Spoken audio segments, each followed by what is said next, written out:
خدا باپ بیٹے روح القدس کے نام سے آمین۔ کلام کی سنگت میں ریورنڈ فادر ڈاکٹر اسٹیفن صدیق کی جانب سے آپ تمام مومنین کو سلام عرض ہے۔ آئے میرے عزیزو، ہم آج کی بائبل اسٹڈی میں آج کا پہلا کلام جس پر ہم دھیان و گیان کریں گے سنتے ہیں، جو ملوک کی پہلی کتاب اس کے 19 باب کی نامی 11ویں آیت سے 16ویں آیت تک ہم سنیں گے۔ اور وہاں ایک غار کے اندر چلا گیا اور اس میں رہنے لگا، تو دیکھو خداوند نے اس سے ہم کلام ہو کر کہا، اے الیاس تو یہاں کیا کرتا ہے؟ تو اس نے کہا، باہر نکل اور خداوند کے آگے پہاڑ پر کھڑا ہو، اور دیکھ خداوند گزرتا ہے، اور بڑی شدید آندھی پہاڑوں کو پھاڑنے والی اور چٹانوں کو توڑنے والی خداوند کے آگے ہے، مگر خداوند آندھی میں نہیں، اور آندھی کے بعد زلزلہ ہے اور خداوند زلزلہ میں نہیں، اور زلزلہ کے بعد آگ ہے اور خداوند آگ میں نہیں، اور آگ کے بعد باد نسیم کی آواز ہے۔ جب الیاس نے سنا تو اس نے اپنے منہ کو اپنی چادر سے چھپایا اور باہر نکل کر غار کے منہ پر کھڑا ہوا، تو دیکھو ایک آواز اس سے کہتی ہے، اے الیاس تو یہاں کیا کرتا ہے؟ اس نے کہا، مجھے خداوند رب الافواج کے لیے بڑی غیرت آئی، کیونکہ بنی اسرائیل نے تیرے عہد کو ترک کیا اور تیرے مذبحوں کو ڈھا دیا اور تیرے نبیوں کو تلوار سے قتل کر دیا، اور میں ہی اکیلا باقی رہ گیا ہوں، سو وہ میری جان کی بھی تلاش کرتے ہیں کہ اسے لیں۔ خداوند نے اس سے کہا، روانہ ہو اور دمشق کے بیابان کی طرف اپنی راہ پر واپس ہو، اور جب تو وہاں پہنچے تو حزائل کو مسا کر کہ وہ ارام کا بادشاہ ہو، اور یاہو بن نمشی کو مسا کر کہ اسرائیل پر بادشاہ ہو، اور آبلا محلولہ اور آبل محولہ کے علیسا بن شافات کو مسا کر کہ تیری جگہ نبی ہو۔ خدا کا کلام پڑھا اور سنا جانا ہم سب کے لیے باعث سے برکت ہو۔ خدا ان کا شکر ہو۔ خداوند آپ کے ساتھ ہو۔ انجیل مقدس متی رسول کے مطابق، اے خداوند تیری تمجید ہو، اس کا 5واں باب اور 27 آیت سے 32 آیت تک۔ تم سن چکے ہو کہ کہا گیا تھا، تو زنا مت کر، لیکن میں تم سے یہ کہتا ہوں کہ جو کوئی شہوت سے کسی عورت پر نگاہ کرے، وہ اپنے دل ہی میں اس کے ساتھ زنا کر چکا۔ پس اگر تیری دائنی آنکھ تجھے ٹھوکر کھلائے تو اسے نکال ڈال اور اپنے پاس سے پھینک دے، کیونکہ تیرے اعضاء میں سے ایک کا جاتا رہنا تیرے لیے اس سے بہتر ہے کہ تیرا سارا بدن جہنم میں ڈالا جائے۔ اگر تیرا دائنا ہاتھ تجھے ٹھوکر کھلائے تو اسے کاٹ ڈال اور اپنے پاس سے پھینک دے، کیونکہ تیرے اعضاء میں سے ایک کا جاتا رہنا تیرے لیے اس سے بہتر ہے کہ تیرا سارا بدن جہنم میں ڈالا جائے۔ یہ بھی کہا گیا تھا کہ جو کوئی اپنی بیوی کو چھوڑے اسے طلاق نامہ لکھ دے، پر میں تم سے یہ کہتا ہوں کہ جو کوئی اپنی بیوی کو حرام کاری کے سوا کسی اور وجہ سے چھوڑ دے، اس سے زنا کراتا ہے، اور جو کوئی اس چھوڑی ہوئی سے بیاہ کرے وہ زنا کرتا ہے۔ یہاں تک آج کی انجیل مقدس کے وسیلے سے ہم سب کی خطائیں معاف کی جائیں۔ اے مسیح تیری ستائش ہو۔ آئے میرے عزیزو، ہم پہلی تلاوت کی تفسیر پر دھیان و گیان کرتے ہیں، جو ہم نے ملوک کی پہلی کتاب اس کے 19 باب کی نامی اور پھر 11ویں آیت سے 16ویں آیت تک سنی تھی۔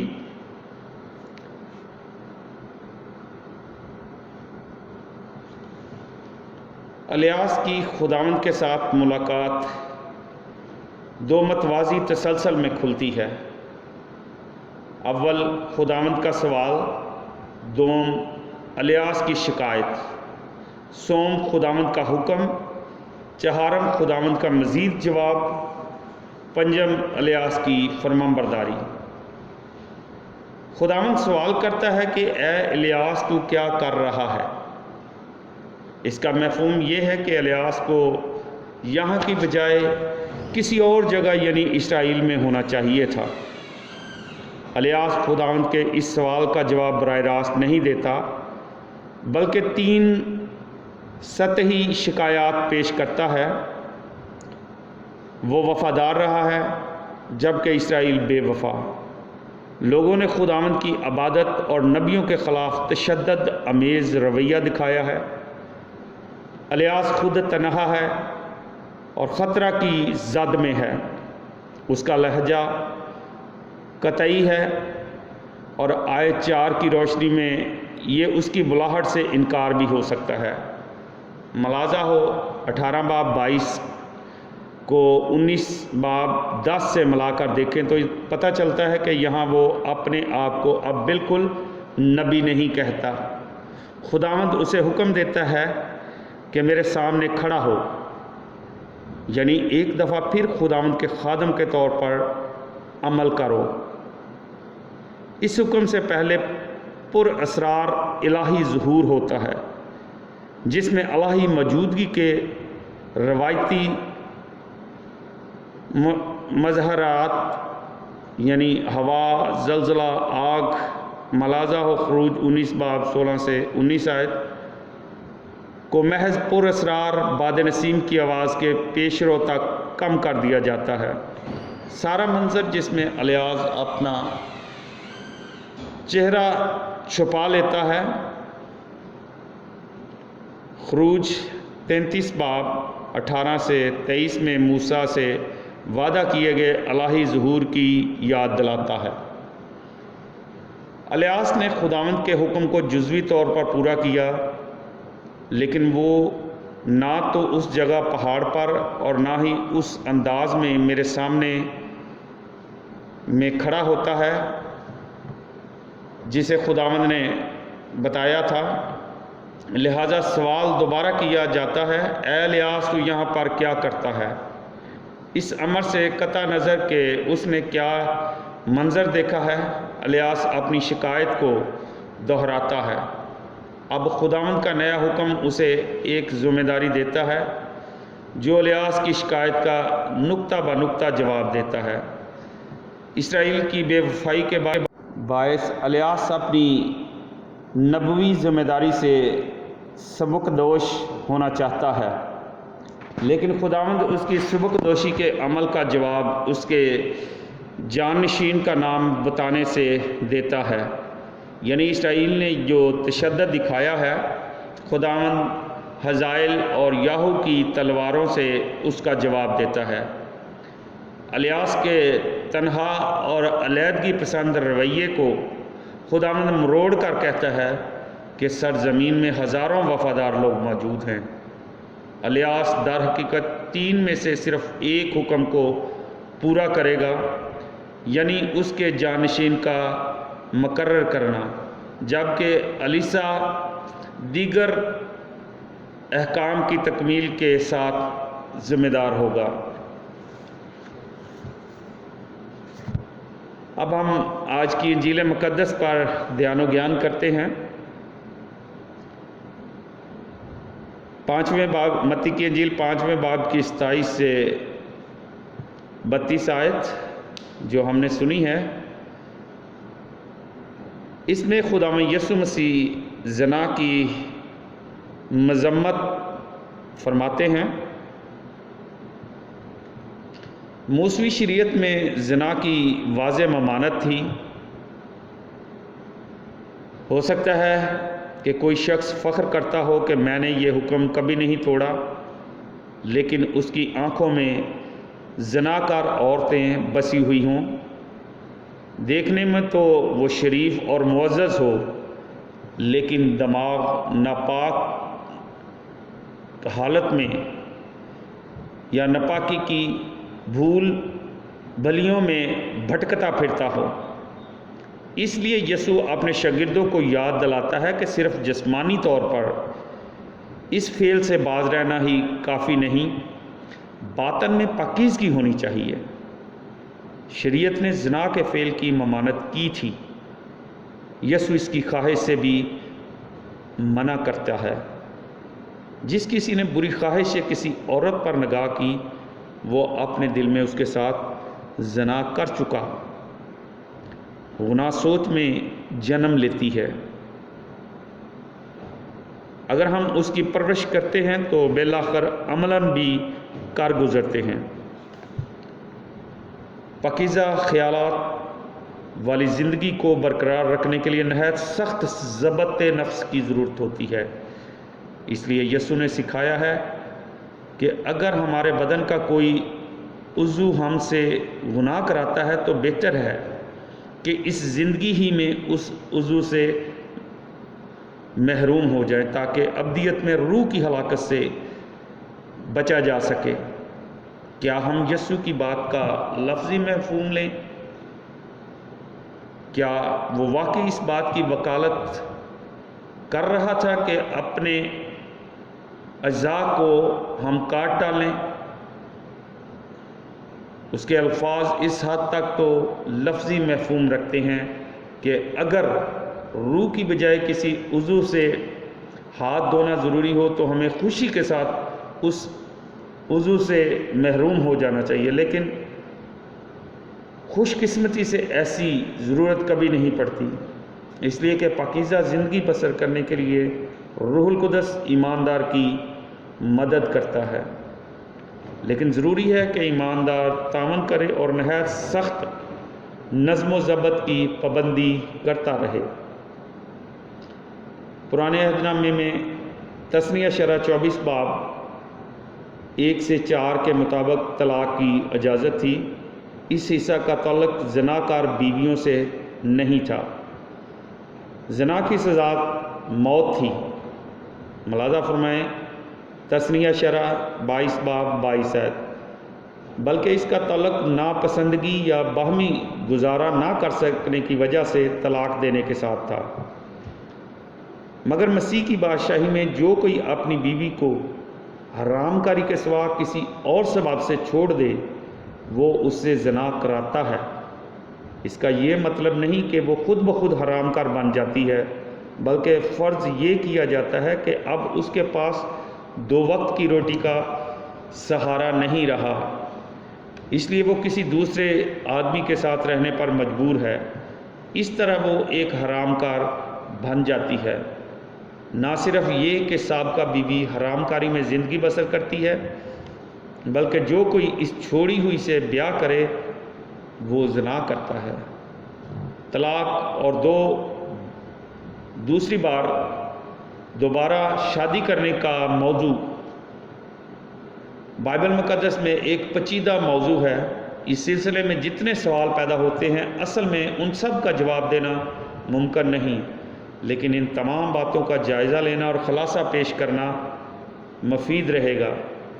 جو ہماری دانست میں بائبل اس سلسلے میں سکھاتی ہے۔ طلاق اور دوبارہ شادی خدا کی ہرگز مرضی نہ تھی کہ انسان طلاق دیا کرے۔ اس کی اصلی منشا یہ ہے کہ ایک مرد اور ایک عورت اس وقت تک رشتہ ازدواج میں بندھے رہیں جب تک موت ان کو جدا نہ کرے۔ یسوع نے تخلیق کے وقت خدا کی طرف سے مقرر کردہ ترتیب کا بیان کر کے فریسیوں پر اس نقطے کو واضح کیا۔ خدا طلاق سے یعنی ایسی طلاق سے جو کلام کے مطابق نہ ہو بیزار ہوتا ہے۔ وہ ہر قسم کی طلاق سے تو نفرت نہیں کرتا، کیونکہ وہ اپنے بارے میں کہتا ہے کہ میں نے اس یعنی اسرائیل کو طلاق دے دی ہے۔ ملاحظہ فرمائیں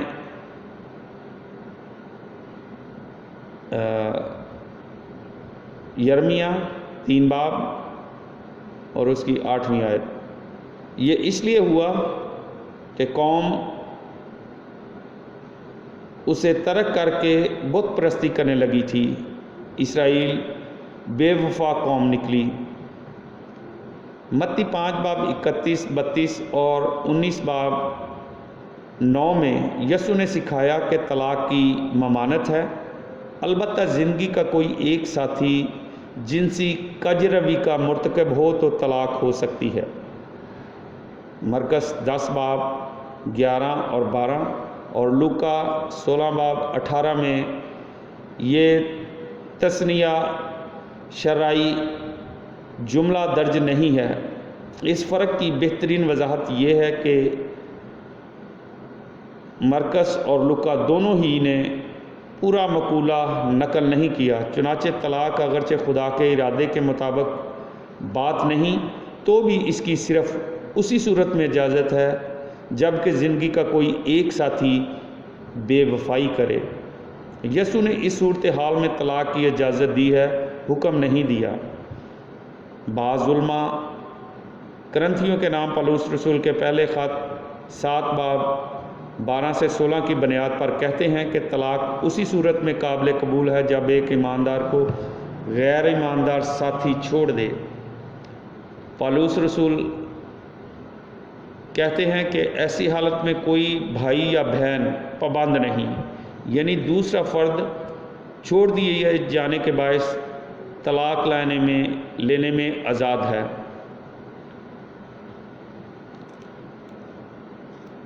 میرے خیال میں یہ وہی تثنیہ شرعی صورتحال ہے جس کا بیان متی باب 5 اور 19 میں ہوا ہے کہ بے ایمان ساتھی کسی دوسرے کے ساتھ رہنے کو چلا جاتا ہے. اس لیے ایماندار پاک کلام کی بنیاد پر صرف اسی وقت طلاق لے سکتا ہے جب کہ دوسرا فریق زنا کا مرتکب ہو. اکثر یہ بحث بھی کی جاتی ہے کہ نئے عہد نامے میں اگرچہ طلاق کی اجازت ہے مگر دوبارہ بیاہ کرنے پر کبھی غور نہیں کیا گیا. لیکن یہ بحث خود جواب دیتی ہے. نئے عہد نامے میں بے قصور فریق کے دوبارہ شادی کرنے کی مذمت نہیں کی گئی بلکہ قصوروار فریق کے دوبارہ شادی کرنے کی مذمت کی گئی ہے. اور پاک کلام کے مطابق طلاق لینے یا دینے کا ایک بڑا مقصد دوبارہ شادی کرنے کی اجازت دینا ہے، وگرنہ تو الگ الگ ہو جانے سے بھی طلاق کا مقصد پورا ہو جاتا ہے. اس موضوع پر کسی بھی بحث میں ایک سوال کا اٹھنا ناگزیر ہے کہ ان افراد کے بارے میں کیا حکم ہے جن میں نجات پانے سے پہلے طلاق ہو گئی ہو. اس حقیقت میں کوئی شک نہیں کہ ایمان لانے سے پہلے کی غیر قانونی طلاق یا دوبارہ شادی گناہ ہیں جو ایمان لانے پر بالکل معاف ہو چکے ہیں. مثال کے طور پر دیکھیے کرنتھیوں کے نام پولس رسول کا پہلا خط 6 باب اس کی 11ویں آیت، جہاں پولس رسول زناکاری کو بھی ان گناہوں کی فہرست میں شامل کرتے ہیں جن کے مرتکب اہل کرنتھس پہلے ہوتے رہے تھے. ایمان لانے سے پہلے کئی کیے ہوئے گناہ ایمانداروں کو مقامی کلیسیا میں شامل ہونے اور اس کی سرگرمیوں میں حصہ لانے کی راہ میں رکاوٹ نہیں بنتے. ایک زیادہ مشکل سوال بھی ہے. اس کا تعلق ان مسیحوں سے ہے جو ایسی وجوہات کی بنا پر طلاق دیتے ہیں جو کلام کے مطابق نہیں ہیں اور دوبارہ شادی بھی کر لیتے ہیں. کیا ان کو مقامی کلیسیا کی رفاقت میں دوبارہ شامل کیا جا سکتا ہے؟ اس سوال کے جواب کا انحصار اس بات پر ہے کہ زناکاری جسمانی ملاپ کا ایک ابتدائی فعل ہے یا ایک جاری عمل ہے. اگر یہ لوگ زناکاری میں زندگی گزار رہے ہیں تو انہیں اپنے گناہ کا نہ صرف اقرار کرنا ہوگا بلکہ اپنے موجودہ ساتھی سے بھی الگ ہونا پڑے گا. لیکن خدا کسی مسئلے کا حل اس طرح کبھی نہیں کرتا کہ اضافی مسائل پیدا ہو جائیں. اگر ازدواجی گنجلوں کو سلجھانے سے مرد یا عورتیں گناہ میں جا پھنسیں اور عورتیں یا بچے بے گھر ہو جائیں یا ان کے